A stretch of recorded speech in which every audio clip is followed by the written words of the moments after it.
and the Gnar if the Gnar survives long enough. But the Cassante is going to always make it through. As this is that Gragas I was talking about. They just want to be able to survive through. Ooh, going to match the Twisted Fate. The old response. Faker has played this so many times. It reminds you of the MSI 2022 where Faker and Xiaohu game back in the day. Yeah, that meta was not very forgiving for those types of issues when every game was like 55 minutes.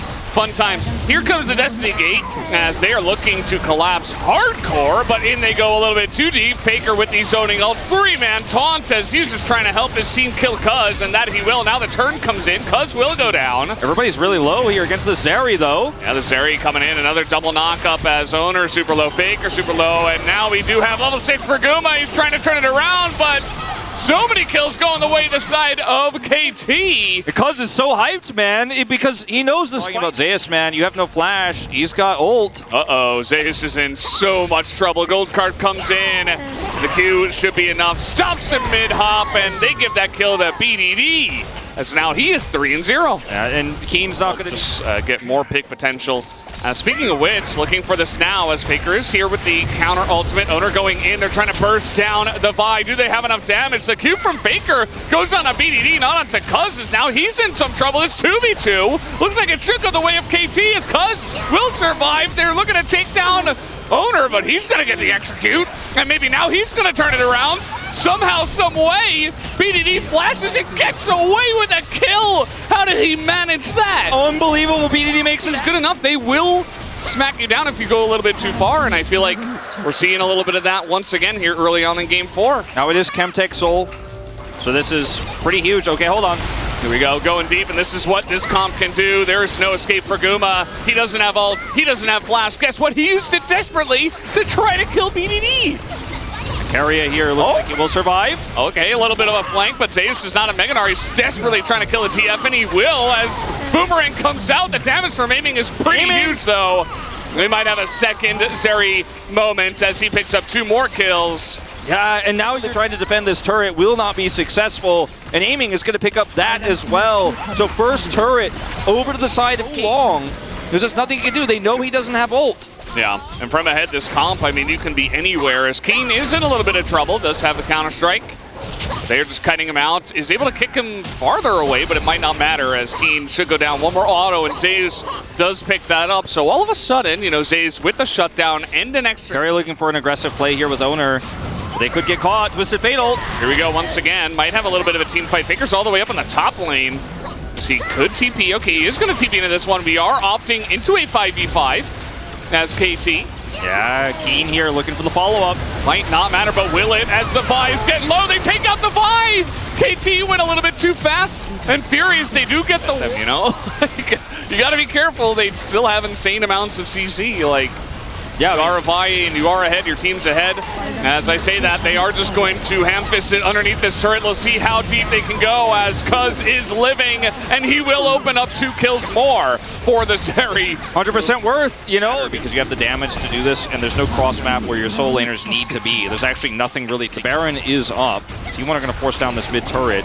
And they're faster to group for the Baron right now. Zeus does have a lot of time to the Kassadin and the Zeri in that game. As, well, might have another skirmish here on the bottom side of the map as Faker's going in, 2-man taunts, but the damage not quite there. Zeus in a lot of trouble. The gold card hits as everybody is just being run down. Zeus gonna go down as well. Another double kill for aiming. Is that his 4th in this game? Because now he's looking for a Guma here. He has to go into his stopwatch, but I think he'll be totally fine with that as Faker is going to be food for the Zeri once again. Cool taunt bro, they say. As now aiming is 9-0. 9 kills on this. The follow-up there on the Baron is a little bit regrettable, and I think KT fans are stressed, and as now T1 are going to start this up because KT are very far away. They're just making it interesting for the fans, I think, as Guma has to go to the Featherstorm here. We do get the engage onto aiming, but Carrier is all alone. And unfortunately, Rakan does not have much damage. That is a ton of damage into the Zeri, though, as that got more close than it should have been.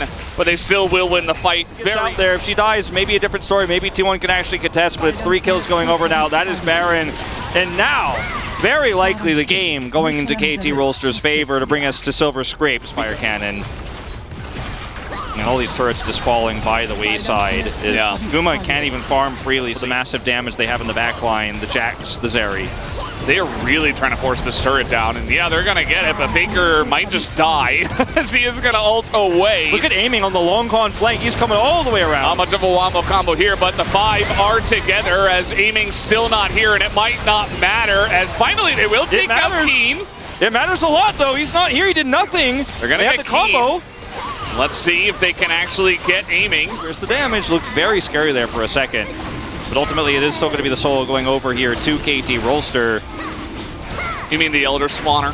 Yes. And that for is the, you know, the 38-minute. Down onto Owner. He's not even coming over here. Yeah, he's not even going to try. Down will go the Baron. It's almost like the, T1 here, second time.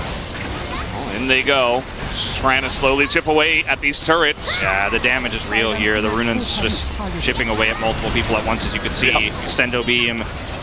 From a head like this, Runan's is so oppressive for Siege, and realistically, as long as KT don't make any mistakes, they should be able to take down all the inhibitors and the game.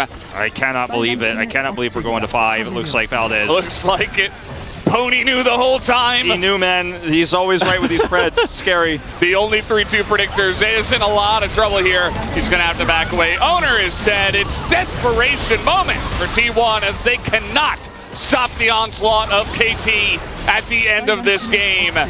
Game number 4 should almost definitely go the way of KT. Looks like they will take down the turrets.